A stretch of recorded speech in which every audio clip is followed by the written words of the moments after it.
The History of Public Education in Texas by Madison Doe, Catherine Kingwell, Bobby Lewis, and Alexa Mata.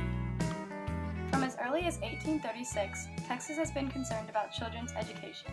In the Texas Declaration of Independence, Texas acknowledged the failure of the Mexican government to establish any public system of education, although possessed of almost boundless resources.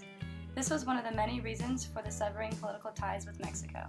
In 1840, the first Anglo-American public school law was enacted in Texas. The law provided surveying and setting aside roughly 18,000 acres of land in each county to support public education.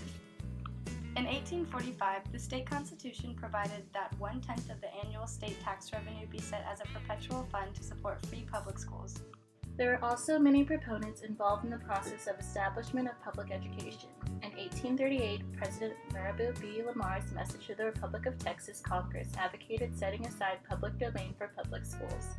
Because of his interest in education, he was called the father of education in Texas. In 1839, Congress set aside about 13,000 acres of land for public schools in each Texas county and about 220,000 acres for a state university, the Agricultural and Mechanical College of Texas, now known as Texas A&M University.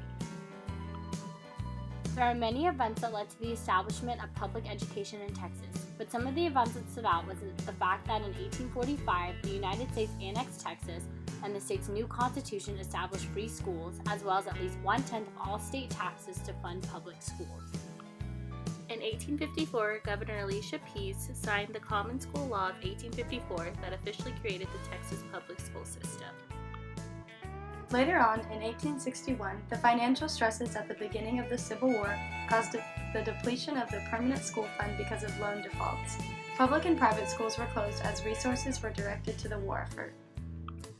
In midst of many events that led to the establishment of public education in Texas, there were a few laws that were passed to aid in this process.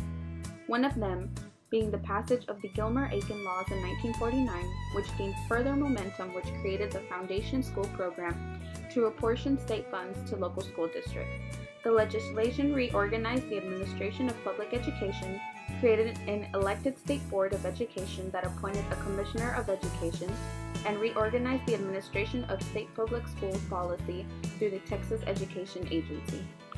Because of these many factors that played an important role in the establishment of the public education system in Texas, the education system has formed into what it is today, with many great benefits not for the children and teachers of our schools. For example, by 1900 there were 500 school districts.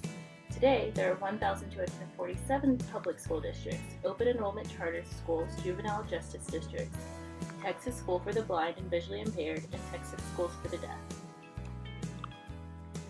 Just last year, in 2017, the largest high school in Texas by enrollment is Allen High School of Allen Independent School District with 6,664 students. The largest district in the state, in Houston ISD, has a total of 210,716 students. In fact, the population of Texas students is so large, Texas has more kids in public school than 28 states have residents. Texas is a growing state and will continue to improve and build upon its education system.